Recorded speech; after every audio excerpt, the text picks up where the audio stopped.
So explain to us what libertarian is. I hear that all the time. Let me tell you what libertarian is. Libertarian is someone who says you can be as liberal or as conservative as you want to be.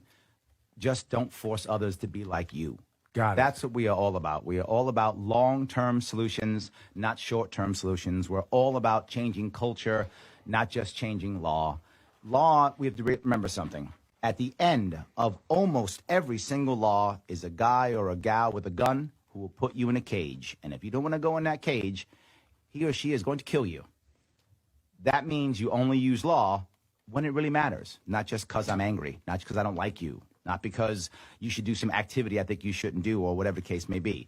It's only for important things like life and liberty and property and things like that. That's when you use violence. That's when you use force. That's what libertarian's all about.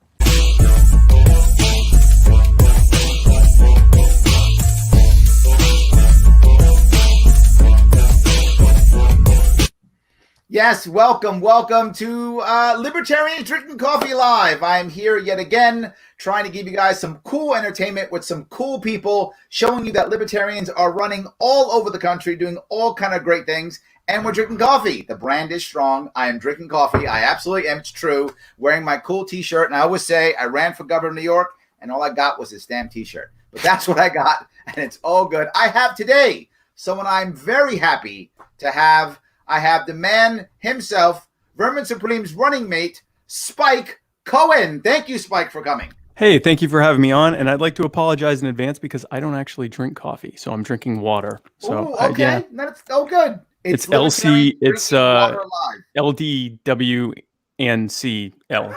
There we go. Yes. We'll rebrand it. All good. Just for this show. just for this episode. Yeah. Totally rebranded. So yes, guys, please do me a favor. Like, comment, share. If you want people to see what we're doing here, you have to show them. You've got to like it. You got to comment. You got to share so that the algorithms that Zuckerberg and crew have will recognize this and go, oh, this must be valuable because people are looking at it, and then we'll show others. So please, let's make sure that we do that. So Spike, I'm happy you came here.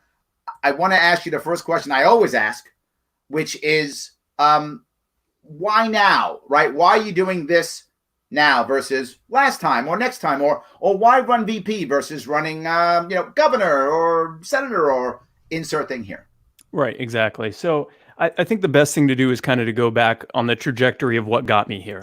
Okay. I was born in no, I'm not going to go back that far. I started a business in my teens in 1998, and so I'm going back somewhat far. But I started a business in my teens, a website design company, and it was pretty successful, and was able to build it up over about a 20-year period. And as it got more successful, I got to see firsthand what the government does to people that are trying to be successful without also trying to become rent-seeking crony lobbyists who, leverage the government to, harm others to their own benefit. And as the regulations and the taxes, as it wasn't just me making some websites for people, but it was actually like a proper business, I realized that there was a problem here. And that didn't quite make me a libertarian, but it actually showed me the harm that government does for no real good. No one was being helped by the fact that I was being hamstrung in my ability or hampered in my ability to provide even more value to the businesses, to my clients, so that they could then provide more value to their clients. And so over time, that kind of got me interested in more smaller government thinking, which originally had me as more of a kind of a neocon conservative type. But over time, after engaging with other actual libertarians and spending more time really, looking into it myself, that brought me more and more into libertarianism. And coming into 2017, I realized that I really wanted to share that message of liberty and that message of self-ownership, that we own ourselves and our bodies and our lives and our labor and our property, and no one should be able to take that from us. And so that culminated, I sold my company and got into, shortly after that, I became the co-owner of Muddy Waters Media and the host of My Fellow Americans, which you were on that early last year, and then and also the co-host of the Muddy Waters of Freedom. And that has built up quite a following. We have over 20,000 followers just on Facebook. I think about 25,000 total. And so we have built up quite an audience. And the point has been to spread the message of liberty outside of libertarian circles. It is a great thing to talk about to fellow libertarians and do the whole iron sharpens iron thing. But it's important that we get our message out to people who either have not heard of a message of real freedom, or they're hostile to it. They're scared of it. They don't know what to think of it. They've maybe heard a terrible take of it from someone who maybe shouldn't be talking about why they're a libertarian. And so, or maybe who isn't actually a libertarian. Or someone who isn't a libertarian, or someone who is and just should maybe just, keep that in. Just, keep that light inside. And so I've been pretty popular with that and pretty successful in bringing people in and spreading that message. And that culminated in the end of last year. Vermin and his team reached out to me and asked if I would run for the vice president, be his running mate. And I saw that as kind of a continued evolution of what I've been doing, which is using nonlinear messaging and a humorous, sometimes satirical approach to reaching out and breaking down people's cognitive barriers so that they actually can listen to the message of libertarianism. And that's what I've been doing for the past few months. Well, it's funny. I think I first physically met Vermin in 2016, when he came to the New York State Convention. I think that's right. And he did his which were the, I think it was the dental piece he did. Brilliant. I mean, just absolutely brush your brilliant. Teeth. It's the law. Yes, absolutely. So good. So is there I mean, obviously you come from the business side, right? That's where you come from. Are those your number one issues, more economic, or, what are the issues that Spike cares about, right? I know you care about a lot, obviously, but are there one or two that kind of float to the top for you? Yeah. So originally that's what brought me here. Lower taxes, less regulation, sort of what I've come to call the entrepreneurial identity politics. We come in as entrepreneurs who are primarily concerned about being able to be entrepreneurs with as little infringement upon us and from the government. But the more time I've spent as a libertarian, the more I've become concerned with the fact that there are people who are completely marginalized by this system. And so it's hard to really break it down into one specific subject like healthcare or immigration or taxes or whatever, because it affects them in every manner of their lives. In doing my campaigning, I've gone to colleges, I've gone to universities, I've gone to communities of all various incomes, including housing projects. And some of the people that I saw who were the most receptive of the message, to the point where they were actually completing my sentences when I was saying them, were people in housing projects. And I always had a suspicion that going into a community like that and sharing our message, our self-ownership message, our message of essentially getting the police off their backs so that they can live better lives, that would resonate with them. I didn't realize that I didn't even have to tell them. They didn't necessarily have a word for how they were living, but they're living as agorists. I went into these places that were state property or city property, and all of them had side hustles. All of them were finding ways to get around, the licensing and everything else, and taxes. And they were doing bartering between each other, doing stuff under the table, alerting each other when the police came through. I was recently actually in your neck of the woods. I did a walking tour with Deborah Altman in Manhattan in New York City, and I saw people that they're selling their stuff on the side of the street, and they're all squatting on one or two people's licenses so that they're not having to get their license. And we saw so many examples of that. The message is the war on drugs and the war on poverty in many ways is the war on brown and black entrepreneurism. Yeah, it's the war on people of color. It's the war on gender and sexual minorities, and broadly speaking, it's the war on the poor. It is the criminalization of poverty. And so that, oddly enough, even though I came in as this, billionaire, I want to be the next billionaire businessman, I ended up actually now my biggest concern is for the people who are the most acutely harmed by the state. I live a very comfortable life. And I've been very blessed to be able to do that. But there are people right now who, because of both the direct and indirect actions of government at all levels, federal, state, local, and everything else, from the president all the way down to the police officer that won't leave them alone, they are acutely suffering from that. And so that has been at this point, that is my primary concern. What, I when I hear this, I think about the idea of fairness. Yep. Right.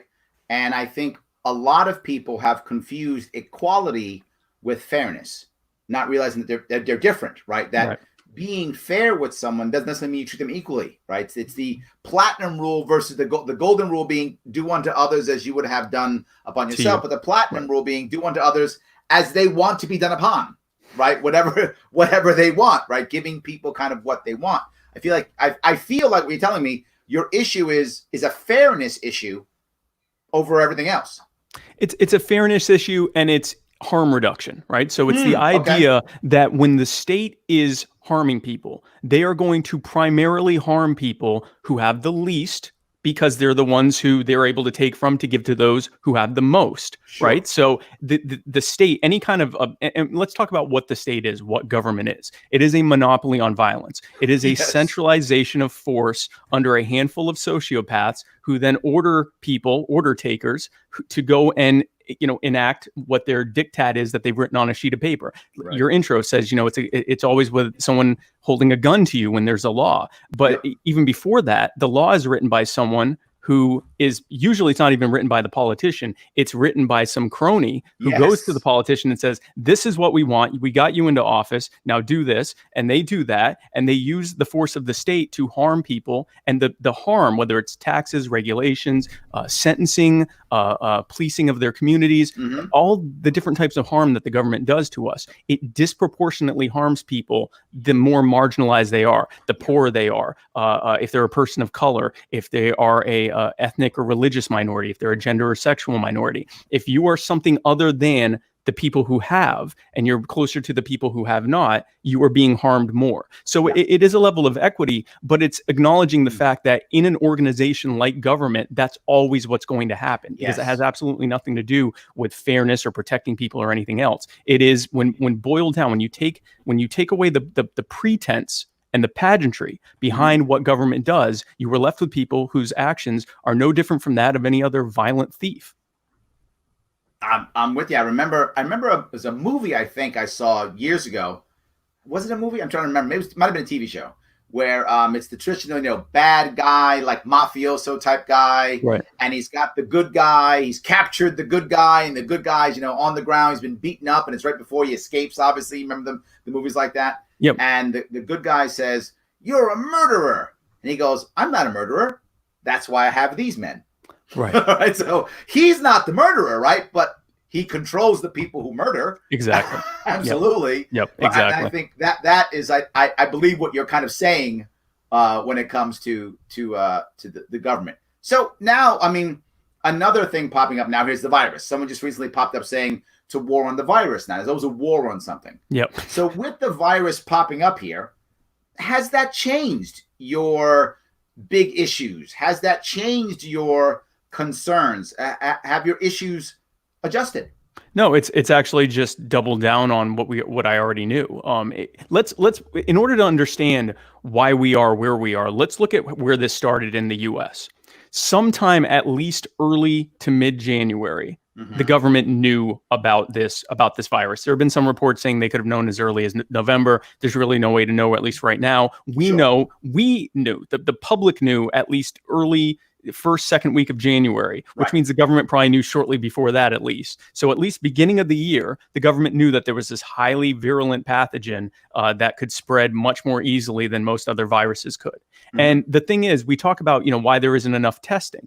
Testing is actually, from what I've come to find out, fairly easy. I don't claim to be a scientist or a doctor, so I'm not going to try to explain how testing is done. But once they're able to isolate the virus itself, they're able to pretty quickly replicate these tests. And so you had situations where where you had like Dr. Helen Chu in Washington. She was having patients come in Seattle, Washington. She was having patients come in saying, I was just in Wuhan, China, and I'm having symptoms that, that are synonymous with COVID. And I think I might have it. And so she created tests. She, with her university, I think University of Washington, Seattle, started creating these tests and testing them. And some of them were coming back positive. Now here's the problem. That was illegal. Yes. So the CDC had rules in place.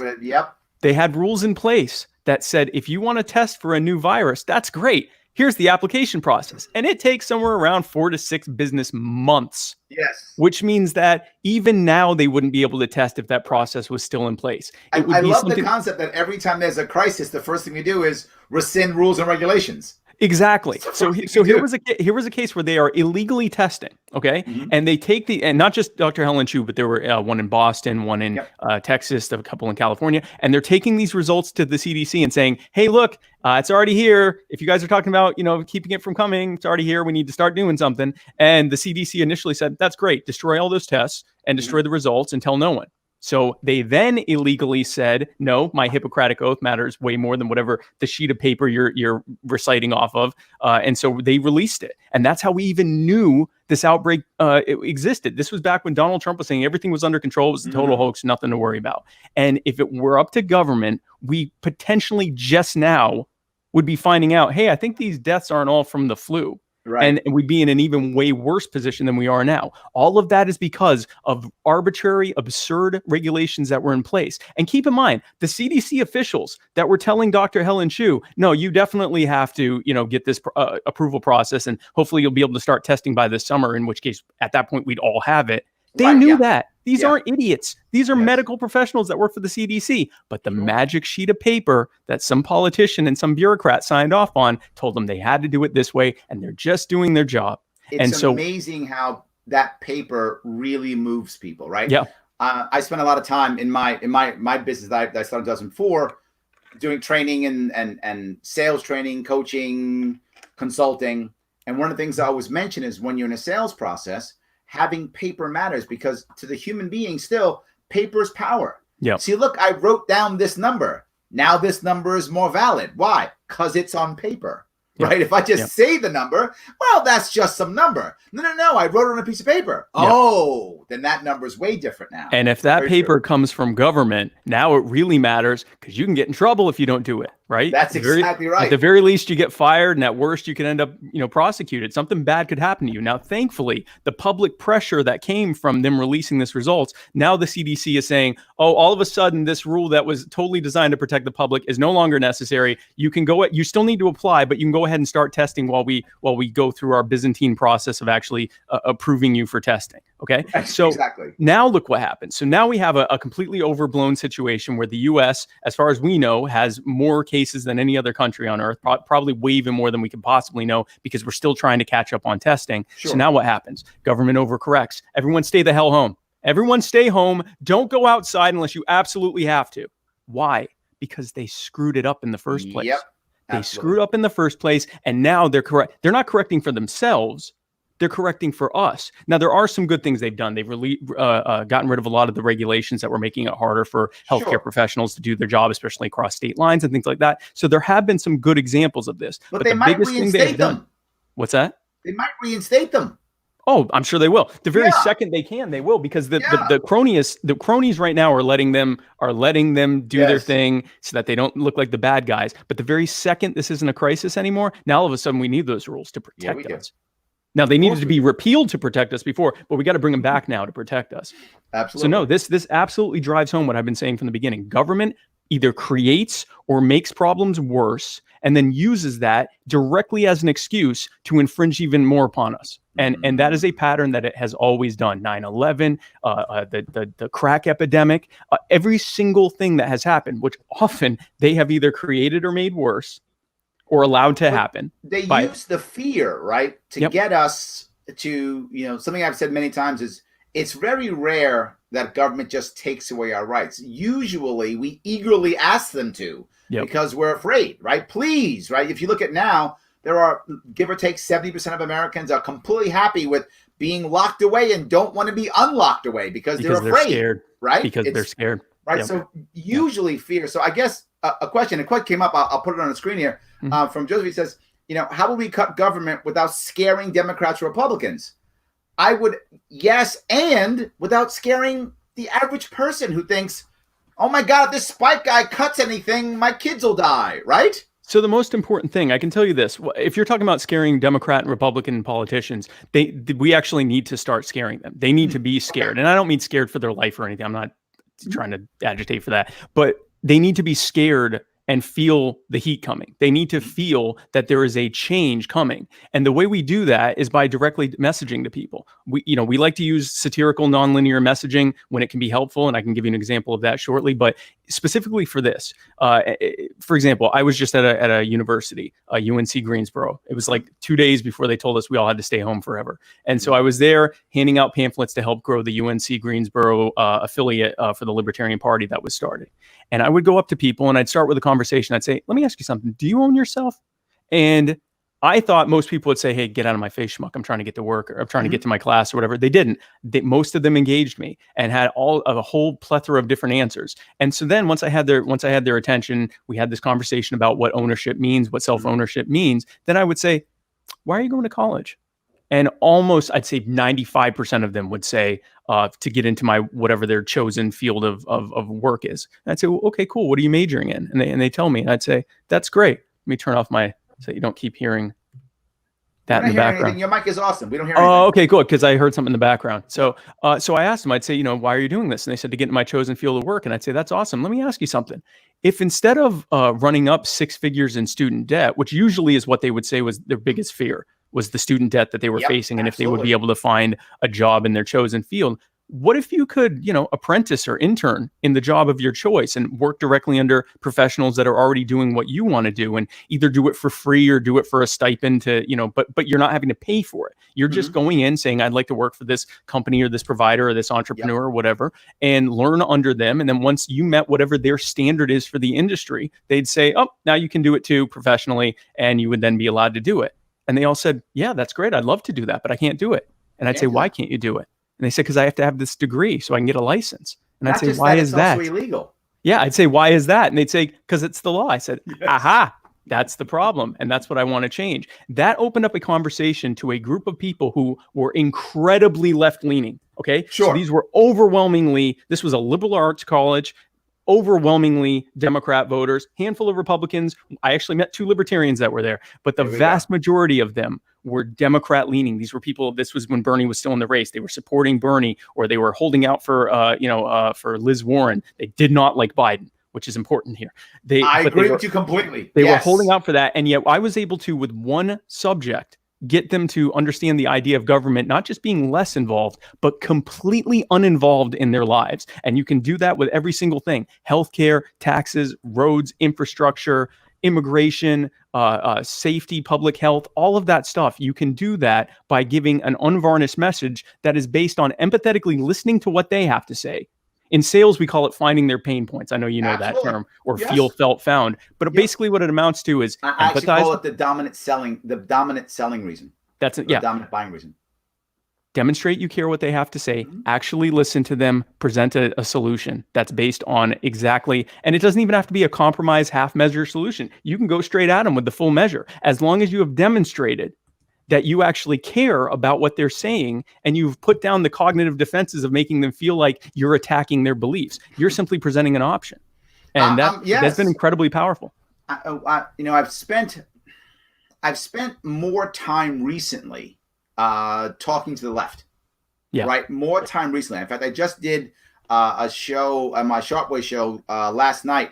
I did my second show on all the Bernie issues, right? Trying to show the Bernie bros that we can actually give them what they want without socialism, without more taxes, without government regulation. We can actually do it. And I don't know if you've seen Bernie's page, but I mean, oh my God, he's got like 15 different things he wants. He has a lot. I couldn't go to them all. I did 4 last week, 4 yesterday, and I'm doing another one next week of 4 more.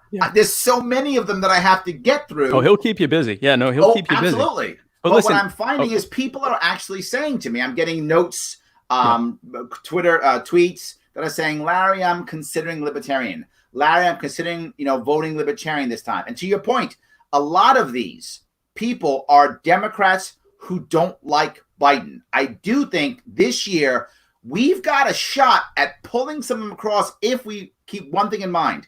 Very often the outcome that we want and they want is the same. The issue is, how do we get there? Exactly. Yeah. So that's actually a big part of why I got involved with Vermin. I saw Vermin's reach on really across the political spectrum, but especially on the left. And I saw it firsthand twice. One is in there's something called the New England College Convention. They have it every 4 years. It's in New Hampshire, and they host all of the major candidates. In 2016, they had Hillary and Trump and some others. This year, they had Tulsi Gabbard, Liz Warren, I believe Bernie Sanders, Tom Steyer was there, and they invited Vermin. Not only was he the first libertarian candidate they've ever invited, he's the only non-Republican or Democrat they've ever invited. And he went there, okay, he goes there, he's in front of a bunch of students. They already know who he is. The faculty is already wondering why they even did this, because he comes in with the boot on, and he's already, he's singing an anthem that he's coming up with right off the spot from his air horn, his bullhorn that he's brought. And he does his whole satire shtick for about 5-10 minutes. And then he starts talking about the libertarian platform and libertarian beliefs and why he thinks that that's the best way forward, and invites people to sign up. And he left with a standing ovation at an event that the only reason they invited him was because they saw him as a funny satirical opportunity for comic relief. They were not going to bring in a serious libertarian. Sure. They brought him in. Second thing that happened, I went up to spend time with Vermin during the New Hampshire primaries, and we went around to the Tulsi. So you hadn't agreed to be the VP yet? No. I was already the VP, and I went up. Okay. Yeah, I announced in December, and I had agreed in about a month earlier, and we were kind of putting everything together before that. But so I went up there just to spend time and see what he's been doing every 4 years, which is basically trolling the Republicrats during their primaries. And so he went to the Tulsi event, he went to the watch party afterwards, and he went to the Yang event, and he went to the Bernie event. The Tulsi event, we were incredibly well received. People stopped paying attention to Tulsi to ask us questions and take selfies with us. We go to the Yang event. Yang has Andrew Yang just announced he dropped out. We went there. We got up on the same stage Andrew was on. No one stops us, because who's going to stop someone holding a pony head on a stick and a guy with a boot on his head? And he gives his whole routine. We got a bunch of people signed up for the party there. We actually, some of our social media team is now people that were formerly on Andrew's team. Then we went to the Bernie event. That was when I realized that we had something special here. We walked in during Bernie's victory speech, the last one he gave, because that was the last time he won. And we walked in, and there were like 5,000 people in this auditorium. And we walk in, about a quarter to a third of the crowd looks over to us, immediately stops paying attention to Bernie, jumps off the bleachers to have their selfies taken with us, to have their autographs done by us, to tag us in their social media, to tell people they got to meet Vermin, and all of this stuff. This is happening during Bernie's speech. They already, and we required, in order to get their picture taken with us, they had to either flip their sign upside down or put their Bernie sign, like any of their Bernie stuff had to go on the floor, or they had to turn it upside down. People were throwing their stuff on the floor. Some of them didn't even pick it up again. We were there for over an hour doing that. I don't know how many hundreds or thousands of people had their selfies taken, because Vermin came in and didn't attack their beliefs or their cognitive defenses. Yes. He just came in as their friend. And now that Bernie is out and has essentially betrayed them by endorsing Biden, who completely betrayed them. Now, if you go on Twitter and type in Vermin Supreme, there is an endless stream of people saying, "I'm voting for Vermin Supreme. I'm voting for Vermin Supreme." These are not libertarians. These are, well, some of them are, but these are people. These are overwhelmingly people that either don't know much about libertarianism or they actually don't like it, but it opens the door. It starts the conversation. Here's another story about using nonlinear messaging. I want to have a question here. I want to grab real fast. Okay, go ahead. Question. It's asking about convention of states and term limits for Congress. Do you have a view either way on either of those two? I'm not against term limits for Congress. I think that they're an inherent acknowledgement that there's a problem with the system when people will intentionally vote for a bad choice over and over again. But I'm not opposed to it. Here's what I'll say about the Convention of States and what scares me about it. We are so, a Convention of States, as I understand it, is the assertion that, and I'm not against it, but here's what bothers me. It is essentially the assertion that politicians are we cannot trust politicians to govern under the original intent of the Constitution, that we should have them come together and rewrite parts of it. And it just, to me, opens up, and to me, it is a Pandora's box. I think if we are worried about how the Constitution is applied now, and again, keep in mind, I'm an anarchist, so the magic parchment is the magic parchment. But the idea of them rewriting it by today's standards, I think most of us who want it for smaller government are not going to be happy with the outcome. And I understand that there's some limitations that can be put in there and stuff, but you're putting a lot of trust in politicians to rewrite something. This is a stance that a lot of libertarians that you've just brought up, Yep. but a lot of libertarians are against. Like most libertarians, I think, are all about term limits, are all about convention of states. And I think in the past, I was scared of the convention of states too. I was much similar, I guess, closer to what you were thinking. Right. I was afraid of it also because, I mean, I live in New York. So, I mean, literally, we've already put education as a right in our Constitution. In the Constitution, right. We've already done that, right? So we're going to, what else are we going to put next? Healthcare next is the next right. Is having a spouse the next right you get? Is having kids the next right? I don't know, right? But I was afraid of that, right? Because a lot of people get mad and go, Larry, you're trying to, keep education in New York State. I don't have a choice. It's in my Constitution, right? It's a right. I can't do anything about it. I mean, well, I can, but it has to happen. So I think I was worried too. I guess where I've kind of shifted a bit in my own view is it's happening anyway. And would the Convention of States, and I think this is an open question in my view, other people disagree, but in my view, if it's going to happen anyway, wouldn't I rather have a Convention of States so at least I can get our ideas out into the mainstream so people could hear it and talk about it and discuss it?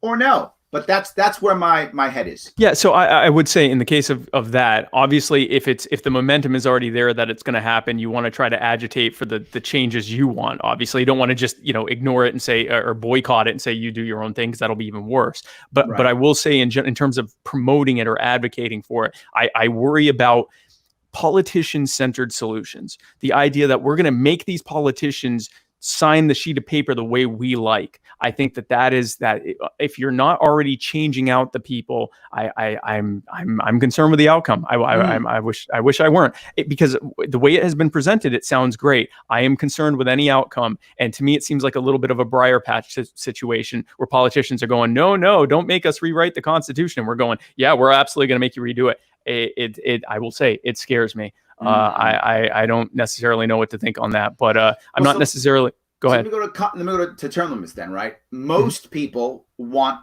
and that's not true. Most people, most libertarians, not most people, most libertarians actually want term limits on Congress. You're not in that world. Yeah, no, I'm fine with the term limits. I just want us to recognize that it also implies that voters, if left to their own devices, will often make not the best choices. So I think we're acknowledging that if we are allowing voters to just keep voting for the same option over and over again because of the power of incumbency, that they often will move towards that, and that we can have a bigger conversation about what kind of power people in power have in terms of messaging and control over the thoughts of people that are making those decisions. But so you're saying more like, why aren't we changing the system? Right, versus just putting a Band-Aid by making making term limits, or even put the Band-Aid there, but acknowledge that the Band-Aid is covering up a bigger problem. I'm not against term limits. Let's if term limits, I'm in favor of 0-year term limits. If whatever it takes to limit the amount of time that people are in power, I'm fine with that. But I also want us to have a conversation about the reality of why we're even having to do that. Because if the people were making choices that weren't based on heavy influence from people that were in power, they wouldn't be voting these things. I mean, look, Congress has what, a 20% approval rating or something like that. And yet the vast majority of incumbents get reelected. Like well over 90% of incumbents get reelected every cycle. Less than 15%, and depending who you poll, less than 15% approval rating and higher than 95% reelection rating. Which is, I mean, there's some massive incongruency there. And yet, so I mean, there's some serious cognitive dissonance happening there. So I would definitely want to have a conversation about that. But limiting the amount of time that they're in there, I'm fine with that. Okay. Well, look, as a general rule, it's not my number one issue, but I don't really care. I mean, I'll do it too. I'm fine with it. I look at, what would have happened if we didn't have term limits on presidents? I don't think much would have changed, to be forward. Would Reagan have run again? Probably not anyway.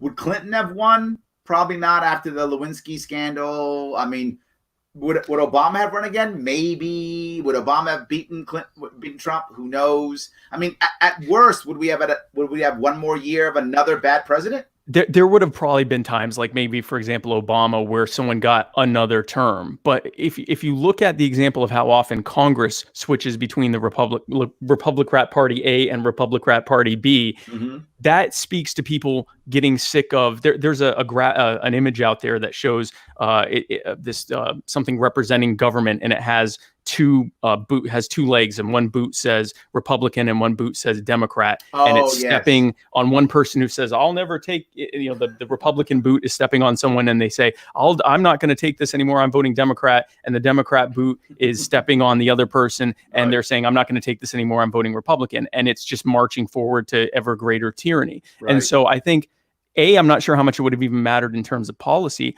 And B, I'm not even sure how much it would have mattered in terms of who or what party was in charge. But even going further than that, we've learned it doesn't matter which Republican is in charge. We're going to get more war, more taxes, more spending, more debt, more laws, more people in prison, more of all of the terrible things that we're opposed to. Government will continue to march forward ever faster, growing in size, scope, power, and cost. So the biggest issue, I think, is the fear issue, right? Yes. So coming this year, how in the world are we going to get past that fear? The fear that people have, the worry that, oh my God, if I lean right and I'm afraid I'm going to go to my guy Trump because he's going to save me, or if I lean left, I'm going to go to my guy Biden because he's going to save me. My guy is going to save me this year. And even locally, my team is going to save me, right? My red team or blue team is going to save me because I'm afraid. How do we get past that? There are many ways you can get past that. One of the biggest ones is to help disabuse them of the notion that there's a major difference. So let's be clear about, and I'd like to say, obviously I'm going to be running to win as vice president, but let's be clear about historically what a third party run is. We are inviting the voter to vote for an option, us, who is likely not going to win. I mean, historically, we are not going to win. It's never happened at the state or federal level. And so we are asking them to do essentially the impossible. If we present ourselves as a half measure different than the Republicans or the Democrats, if we present ourselves as almost like a scared pool option where we don't want to tell them everything that we want because we're worried that it might alienate them. And so we kind of sell ourselves as sort of a better option, sort of a better version of the Republicans and the Democrats. And that's where we get phrases like the best parts of the Republicans and Democrats, or my favorite phrase, fiscally conservative and socially liberal. And I get the mindset. I know. I get the mindset behind that. But here's the problem. What you are presenting the voter with now is two choices. Number one is who they usually vote for, the Republicans or the Democrats, who don't really represent them that much and aren't really a great option, but they're likely to win and beat the side that they think is worse, whether it's the Republicans or the Democrats. Option two is this new sexy party that is better and has presented itself as at least moderately better, but has almost no chance of winning. That's how you end up getting 1%, 2%, 3%. What was it, Gary and Bill got? 3.25%. I believe that is around our ceiling. And the reason I believe it's around our ceiling is because we are giving a not really good strategic option to voters.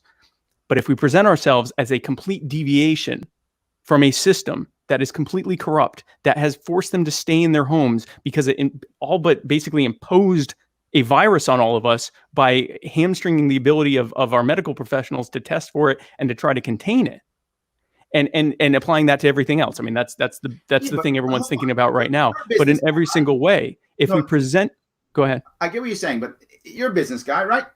Isn't there an argument for the idea that if you give the public, the market, right? You give the public an idea or a concept or a product that is so radically different from what they know, they simply don't take it, right? But even if it's better, but if you give them an idea that is just radical enough, but just similar enough, the early adopters jump on relatively quickly. And then right after that, boom, it explodes, right? Like the iPhone, I'm making it as an example, right? Because everyone knows the iPhone, but it's a bazillion examples of this. The iPhone was still a phone. It didn't have to be a phone. It could have been a flip or a shift or a boom. It could have been a thing in your ear. It could have been the glasses. It could have been all those things, but it was still a phone. It wasn't that we understood, kind of, but it was still a bit radical. Early adopters jumped on, and then before you know it, everybody's got a goddamn iPhone, right? Isn't there an argument for the Libertarian Party to be that? to be radical enough, but not so radical they can still recognize it, so that the early adopters can jump on, like the 3% for Johnson Weld, so that now, enough people have had it. Now, boom, the rest of the people jump on after the early adopters jumped on. Is there an argument for that or no? There's certainly an argument for it. I think that the way it has played out is that we're not getting where we need to get. I don't think that we are getting the kind of gains that we could get by presenting. And again, I'm not promoting that we go in and without listening to people just say we need to smash the state. What we need to do is listen to what people have to say. What I presented to people in those housing projects and in those college campuses and in the different communities, I was giving essentially on each issue the anarchist, radical, libertarian response, which I presented as a perfectly reasonable compromise between the Republicans and the Democrats who were ruining everything. So it's all in how you message it. Here's an example of this. Yeah. So there were people during the age of slavery, and I'm not trying, before anyone thinks so, I'm not trying to compare, taxation to slavery or anything like that. But an example of a bad that was being imposed on people with the assent of government. Government was the enforcer of slavery. And so you had people who previously tried to make some compromises. Well, you can have slavery here, but we can't have it there, and things like that. And those only went so far. But here's what ended up happening. You had a new party, a radical party, that came in and said, no, we're going to end it. And we don't care what happens from ending it. It needs to end, because it is incorrect for us to say that all people are created equal. And for us as a overwhelmingly Christian nation at that time to say that, that we believe that God has given us all, that we've all been knit in the womb by God and that we are all equal, and then treat, an entire class or entire race of people like cattle. That at the time sounded like an incredibly dangerous, radical, it caused an incredible amount of fear in people, and they pushed forward with that. I believe that we are in an opportunity, especially right now when people are stuck in their homes. Like, we are living in a moderate dystopia right now where an increasing number of people can't work. We don't know what it's going to look like. We don't know if there's going to be a resurgence of this virus once they do let us back outside. Sure. We don't know what things are going to look like even 3 or 4 months from now, much less a year from now. And I think this is a perfect opportunity, again, doing it the right way, presenting an unvarnished and honest message about our platform. My concern. Hold on. I want to touch the Lincoln piece before we get there. The Lincoln piece, you did bring us up. Okay. The idea of Republicans and Lincoln. The guy who won was Lincoln. That's the guy who kind of made the Republican Party, right? Right. And if you look at his message, his actual message, it wasn't that black people and white people were equal. That wasn't his message. His message were black people shouldn't be slaves, but they are clearly second-class citizens. Well, it depended on who his message. Well, so it depends on who he was messaging to, because obviously he was dealing with. That's my point. Which is my point as well. I'm not saying go in and kick someone's nightstand over and scream that we need to smash the state. I think that we need to go in and listen to what they have to say. But once we've listened to what they have to say, once we've made that connection with them, I believe we need to give them the unvarnished message. And I think we can do it. We can message it in a proper way. And in doing so, we are being consistent and honest about our platform. Because here's the other concern. If we present things in sort of a half measure way, in sort of a more moderate or I'm not a big fan of the term pragmatic. Pragmatism tends to imply, well, here's the problem. Pragmatism tends to imply that it works, and it hasn't. So, or at least not by my measure, it hasn't. So the more moderate argument, if we do that, and then people become more interested and they go and read about our party and our platform, or worse yet, the lobbyists who are going to try to stop us look at our platform and then step in and say, well, wait a second, you're saying you want to introduce this reform plan for education, but it says here that the Libertarian Party wants to abolish public education. What do you have to say to that? You're now immediately, and I'm not just saying you, all of us as Libertarian candidates pushing forward that kind of strategy are now immediately on the defensive. But right now we just want to do this, as opposed to if we had initially right off the bat said public education is the problem. And here are the solutions that we have, not just get rid of public education, but here are the solutions we have, which are centered on our platform of abolishing public education. When they come to us with that, we go, yeah, great. Now you defend this terrible system. Put them on the defensive for once. Make the Republicrats and their cronies and their lobbyists make the move this time. I agree. If you've ever seen anything I've ever talked about, it is very rare that I ever say abolish, right? But what I actually say is let's break the monopoly, to your point earlier. Let's break the yeah. monopoly of government and allow other options to survive and thrive with a consumer-driven model, right? And then once we do that, then either the government model gets better or it goes away. It gets abolished, right? It self-selects itself out. My concept has always been, when you add government, you by default remove community, right? So you want to add community, or at least, allow for community, so that you can remove government or let it die on its own. So you brought up a valid point about, people talking and changing. I know you're running to win, and I hope we win. That'd be amazing. Assuming you win the nomination and you and Vermin are the guys rushing up forward, if you don't win, do you have a secondary or a consolation prize or something in your head, something that you measure to say, if we achieve this, it's not a decisive win, but it's a marginal win, right? When I was running for governor, it was very easy for me, right? If I don't win the governorship, I can get ballot access. Ballot access, right. Very simple consolation prize for me. Do you have something like that?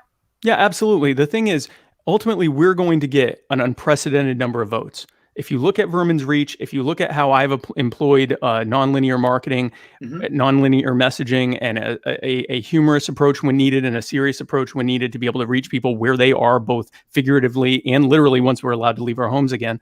Eventually. Actually be able to eventually meet people in person like we used to do 2 months ago.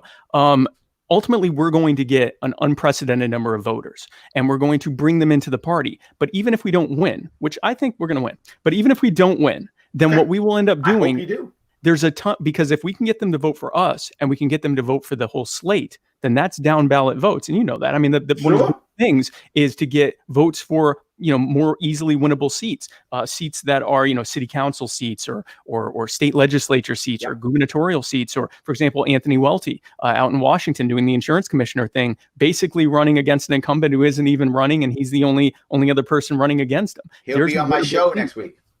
Well, good. Yeah. Yes. And I believe you were just on his show, right? I was just on his too. Yesterday, day before yesterday. Yeah. And I'm going to be on his show next week too. So be sure to tune in for that. Yes. 27. So yeah, but get more votes down ballot. Bring people into the party. So if we can even get 5, 6, 7%, if we can get 15%, whatever, if we get 4.25% instead of 3.25%, I think that's going to be a ceiling, or I think that's going to be a floor for us, just looking at how people are responding to Vermin already. But if nothing else, we get an unprecedented amount of attention and votes and membership and potential victories down ballot, using nonlinear messaging, using a humorous, satirical, goodwill, loving approach to a people who right now are being absolutely abused by this system and the people running it. No, I like what you're saying. And one of the reasons why I'm doing this now, people are asking, I've got a couple comments. Well, why aren't you guys debating? Why are you guys talking? Well, it's a very important reason why I believe this is my theory, and many people disagree with it, but I'm just telling you my theory. I don't know who's going to get the nomination. It might be you, it might be me, it might be somebody else. So a month from now, we're going to have to be supporting each other. Right? Either you and I are supporting somebody else, or I'm supporting you, or you're supporting me, or someone's supporting somebody. And what I really want people to see by doing this is, okay, we might disagree on how to message something, or we might disagree on the goal of this or that. So we disagree on 5% of what we're talking about. Right. But God damn it, I'd rather have me or you as the VP than anybody else. Look at the situation Joe Biden is in. He is almost assuredly about to pick someone who spent the last 2 years saying why Joe Biden would be a terrible pick. Yes, so I get exactly right. I will say this, and this is us debating slightly again. I do think it would be helpful for us to have a debate just to compare and contrast styles and answers to things, with the idea that it's done in a respectful way, that we're not attacking each other, that we're answering questions. I do think that would be a helpful thing. I just don't see that happening in our party. And that's, well, then we'll do it. Then it'll just be the Spike and Larry debate, and we'll just argue over which one likes the other one more. And we'll have a nice Spike and Larry likes each other. Who loves, and then we'll have everyone vote over who loves the other one more. If we do that, I'm in. Okay. And I'm open to things like conversations. I'm open to town halls. I'm open to all. I just don't want it. I've just seen it happen so many times. You saw it happen in the presidential debate the other day, right? All of a sudden, we're attacking each other and calling each other names and stuff. I don't want to do that. Yeah, let's not do that. I don't want to call you. What name am I going to call you? I love you. Like, we're not going to call each other names. We love each other. I love that. This is great. So there were people that when you got in the race, I have to tell this story. People got into the race. When you got into the race and people said, I'm a supporter of yours, but I love Larry and I feel terrible now that you guys are going to be competing against each other. I said, listen, Larry and I are disagreeing right now, but it's important for us that you know from both of us that we love you and this is not your fault. Yes. 100% yes. There are a lot of people who like me, but also love Vermin. Yeah. I mean, New York. New York is full of Vermin supporters. Oh, yeah. Full of Vermin supporters, right? Yeah. So but they're like, what are we going to do? Look, I hope you vote for Jim Gray. I do. Obviously, otherwise I wouldn't be running with him. But the world's not going to end if you don't. But please vote for him. But if you don't, the world's not going to end, right? Either way, whoever gets our nomination, as long as they're libertarian, is going to be better than any of the Republicans. And that's a very important thing for us to bring up in this moment. As long as they're libertarian. That is correct. Yes. As long as they're libertarian. Actual libertarians, yes. I'm not saying anything. I'm just saying. Just saying actual libertarian. That is correct. As long as they're libertarian, actual we're good. Libertarian. Yep. We're good. All right, brother. I want to say thank you so much for coming. I really appreciate it. It's a great show. Anything you want to pump before we wrap things up? Yes. By the way, Spike 2020. Spike 2020. Thanks, folks. Thanks for tuning in. And again, be sure to share this and like it and comment how great I am and how much you like Larry too. Just tell us how great we are. And we'll tell you how great. And too. I will individually reply how much I love you as well. But if you want to find out more, you want to connect, spike2020.com. That's more of a satirical based website. It's something that I put out when I do local media stuff to get more attention. But if you want to find out seriously what we're about, my Twitter is at Real Spike Cohen. Or on Facebook, I am facebook.com/literally Spike Cohen. Or if you're searching on the Facebook address bar, Facebook search bar, it's Spike Cohen, your next VP. And if you have any questions or you'd like to join the team or you want to donate or you can donate crypto. You can donate some of that Bitcoin you've been hodling. If you want to donate or join or anything else, be sure to reach out. I'd love to hear from you. And thank you again, Larry, for having me on. I appreciate it. Of course. Absolutely, guys. All right, guys. Have a good one.